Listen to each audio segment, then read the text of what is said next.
ఈనాడు పత్రిక చూద్దాం. ఎస్సీ వర్గీకరణ చారిత్రాత్మకం. రాహుల్ గాంధీ ఇచ్చిన మాటకు కట్టుబడి కాంగ్రెస్ ప్రక్రియను పూర్తి చేసింది. బిల్లులకు అన్ని పార్టీలు మద్దతు తెలియజేయడం హర్షణీయం.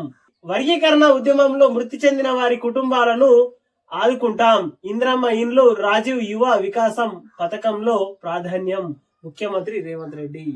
మొత్తం మీద వర్గీకరణ బిల్లు ఏదైతే ఉందో ఆ బిల్లులో ప్రాణాలు కోల్పోయినటువంటి వాళ్ళకి ఇందిరమ్మ ఇండ్లు, ఆ తర్వాత యువ అవకాశం కింద వాళ్ళకు ప్రాధాన్యం ఇస్తాం అంటూ రేవంత్ రెడ్డి గారు చెప్పుకొని వస్తున్నారు. ఎస్సీ వర్గీకరణ చారిత్రాత్మకం అంటూ మెయిన్ హెడ్ లైన్ వేసుకొచ్చింది ఈనాడు పత్రిక. సామాజిక న్యాయానికి పునాది. ఎస్సీ వర్గీకరణకు శాసనసభ మండలి ఏకగ్రీవ ఆమోదం. 59 ఉపకులాలు, 3 గ్రూపులు, 15% రిజర్వేషన్లు. సుప్రీం తీర్పు వెలువడిన 7 నెలల్లో ప్రక్రియ పూర్తి అంటూ 2వ పేజీలోని వార్త. మొత్తం మీద సుప్రీంకోర్టు తీర్పు వెలువడిన తర్వాత 7 నెలలకు ఆమోదం అయింది, ఈ ప్రక్రియ పూర్తి అయింది అంటూ వార్త వేసుకొని వచ్చింది ఇక్కడ. ఉద్యమ కాలం నుంచి కేసీఆర్ అనుకూలం భారస అంటూ వార్త వేసుకొని వచ్చింది ఇక్కడ. కేంద్ర స్థాయిలో ప్రధాని మోదీ కీలకంగా వ్యవహరించారు. భాజపా ఎమ్మెల్యే పాయల్ శంకర్ అంటూ 8వ పేజీలో వార్త ఇది కూడా. 18 మంది సభ్యులతో యాదగిరిగుట్ట పాలక మండలి బోర్డు ఏర్పాటు, బిల్లుకు శాసనసభ ఆమోదం అంటూ వార్త వేసింది ఇక్కడ. గగన సాహసం. ఐఎస్ఎస్ కు వీడ్కోలు పలికిన భూమి దిశగా సునీత విలియమ్స్. మరో 3 వ్యోమగాములు కూడా ఫ్లోరిడా వద్ద ల్యాండింగ్ కు సన్నద్ధం అంటూ ఎట్టకెళ్లకు మొత్తం మీద గగన సాహసం చేసినటువంటి విలియం సునీత ఎట్టకెళ్లకు సేఫ్ గా ల్యాండ్ అయి సముద్రంలో భూమికి చేరింది. మొత్తం మీద సునీత విజయం, అంతరిక్ష విజయం విజయవంతమైందనే చెప్పుకోవచ్చు. మొత్తం మీద ఆరోగ్య పరీక్షలకు నిమిత్తం ఆమెకు హాస్పిటల్లో అంటే ఆ హాస్పిటల్లో చేర్చడం జరిగింది. మొత్తం మీద ఆమెకు సేఫ్ గా ఆకాశం నుంచి అంటే గగనం నుంచి భూమి మీదకి సేఫ్ గా ల్యాండింగ్ అయిందనే చెప్పుకోవచ్చు. ఇక్కడ పూర్తిగా ఇవ్వలేదు, కాకపోతే రాత్రి ల్యాండ్ అయిపోయింది, ఆమె సేఫ్ గానే ల్యాండ్ అయింది. రోజాసిలో తోట పని సైన్స్ ప్రయోగాలు.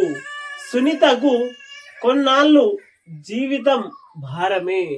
నిజంగా చెప్పాలంటే ఆమె 8-10 రోజుల్లో రిటర్న్ రావాల్సింది, కానీ ఏకంగా 9 నెలలు అక్కడే ఉండిపోయింది. కొన్ని సాంకేతిక కారణాలతోని ఆమె ఆగిపోవడం జరిగింది. ఎట్టకెళ్లకు నాసా మళ్ళీ ఇంకొకటి పంపి మొత్తం మీద ఆమెకు భూమిపైకి సేఫ్ ల్యాండింగ్ చేసుకున్నదనే చెప్పుకోవచ్చు.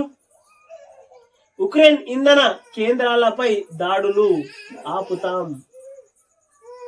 పుతిన్ ట్రంప్ అంగీకారం. సైనిక సాయం నిలిపేయాలన్న రష్యా. ఫోన్లో మాట్లాడుకున్న 2 దేశాల అధినేతలు అంటూ వార్త వేసుకొని వచ్చింది ఇక్కడ. వాస్తవాలను తొక్కిపెట్టడం, న్యాయస్థానాన్ని తప్పుదోవ పట్టించడమే. విచారణలో ఉన్న భూమి హక్కులపై పిటిషన్ల మీద పిటిషన్లు వేసి వ్యక్తికి ₹1 జరిమానా. హైకోర్టు సంచలన తీర్పు అంటూ 2వ పేజీలోని వార్త ఇది. ప్రభాకర్ రావుపై రెడ్ కార్నర్ నోటీస్.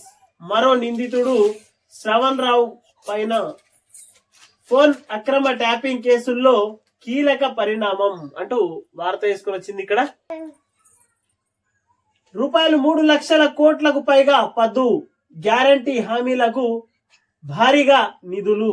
నీటిపారుదల, వ్యవసాయం, విద్య, ఇంధన శాఖకు అధిక ప్రాధాన్యం. నేడు శాసనసభలో బడ్జెట్ ప్రవేశపెట్టనున్న ఆర్థిక మంత్రి భట్టి. మొత్తం మీద 3 లక్షల కోట్లకు పైగా పద్దును ప్రవేశపెడుతున్నది ఈ రోజు అంటూ వార్త వేసుకుని వచ్చింది 2వ పేజీలోని వార్త ఇది. 10 ప్రశ్నపత్రంపై QR కోడ్. ప్రతి పేజీ పైన సీరియల్ నంబరు. ఈసారి 24 పేజీల ఆన్సర్ బుక్లెట్ 21 నుంచి పరీక్ష నిర్వహణకు ఏర్పాట్లు అంటూ ఏడాదిన్నరలో దేవాదుల పూర్తి. 3వ దశ పంపు ప్రారంభంతో 60,000 ఎకరాలకు సాగునీరు ఉత్తమ్. గత ప్రభుత్వం నిర్లక్ష్యం వల్లే ప్రాజెక్టుల్లో జాప్యం పొంగులేటి. సాంకేతిక కారణాలతో ఆన్ కాని మోటార్ అంటూ వార్త వేసుకొని వచ్చింది. కౌంటర్లు దాఖలు చేయండి అంటూ 12వ పేజీలో వార్త ఇది. మహాకుంభమేళతో భారత ఐక్య స్ఫూర్తి బలోపేతం అంటూ 11వ పేజీలో వార్త ఇది. అహ్మదాబాద్ అపార్ట్మెంట్ లో 108 కిలోల బంగారం పట్టివేత, మార్కెట్ విలువ దాదాపు రూపాయలు 100 కోట్లు అంటూ వార్త తీసుకొని వచ్చింది. ఇక్కడ కేనైన్ టీవీని సబ్స్క్రైబ్ చేయండి, షేర్ చేయండి, కామెంట్లు పెట్టండి.